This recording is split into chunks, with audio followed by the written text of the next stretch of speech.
1969। पूरी दुनिया की निगाहें आसमान पर थीं। नासा दावा कर चुका था कि इंसान चांद पर पहुंचने वाला है।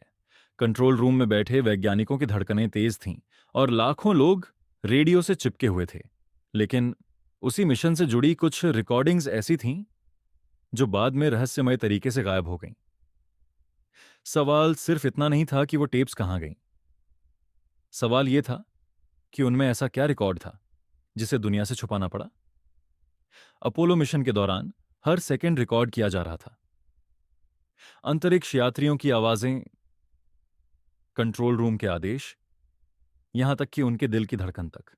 लेकिन सालों बाद जब वैज्ञानिकों ने उन असली टेप्स को दोबारा ढूंढना चाहा, तो पता चला कि कई मूल रिकॉर्डिंग्स गायब हैं। हजारों घंटों का डेटा बस लापता। कुछ लोगों ने कहा कि यह सिर्फ लापरवाही थी। उस दौर में मैग्नेटिक टेप्स बहुत महंगे होते थे, इसलिए पुराने टेप्स को मिटाकर दोबारा इस्तेमाल किया जाता था। लेकिन कई विशेषज्ञों को यह बात कभी पूरी तरह समझ नहीं आई, क्योंकि जिन रिकॉर्डिंग्स की बात हो रही थी वो इतिहास की सबसे बड़ी उपलब्धि से जुड़ी थी। ऐसी चीज जिसे कोई संस्था इतनी आसानी से कैसे खो सकती है। फिर शुरू हुई अफवाहें। कुछ लोगों ने दावा किया कि अंतरिक्ष यात्रियों ने छात पर कुछ अजीब देखा था। कुछ ने कहा कि मिशन के दौरान ऐसे सिग्नल मिले थे जिन्हें सार्वजनिक नहीं किया गया।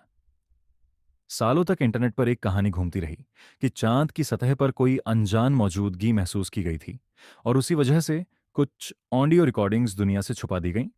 लेकिन सच क्या था? असलियत यह है कि अब तक ऐसा कोई पक्का सबूत नहीं मिला जो इन दावों को साबित करे। नासा ने हमेशा यही कहा कि टेप्स प्रशासनिक गलतियों और पुराने स्टोरेज सिस्टम की वजह से खो गईं, और कई इतिहासकार भी यही मानते हैं। लेकिन एक अजीब बात आज भी लोगों को परेशान करती है। अगर वो रिकॉर्डिंग सिर्फ सामान्य थीं, तो उन्हें बचाने की पूरी कोशिश क्यों नहीं की गई? कल्पना कीजिए, मानव इतिहास का सबसे महत्वपूर्ण पल और उसकी असली आवाजें हमेशा के लिए खो जाएं। आज भी कुछ शोधकर्ता पुराने आर्काइव्स, धूल भरे गोदामों और बंद सरकारी फाइलों में उन रिकॉर्डिंग्स के निशान ढूंढ रहे हैं। शायद किसी भूले हुए बॉक्स में, शायद किसी ऐसी जगह जहां अभी तक किसी ने देखा ही नहीं। क्योंकि कभी कभी इतिहास सिर्फ किताबों में नहीं छुपता, कभी कभी इतिहास खुद को छुपा लेता है।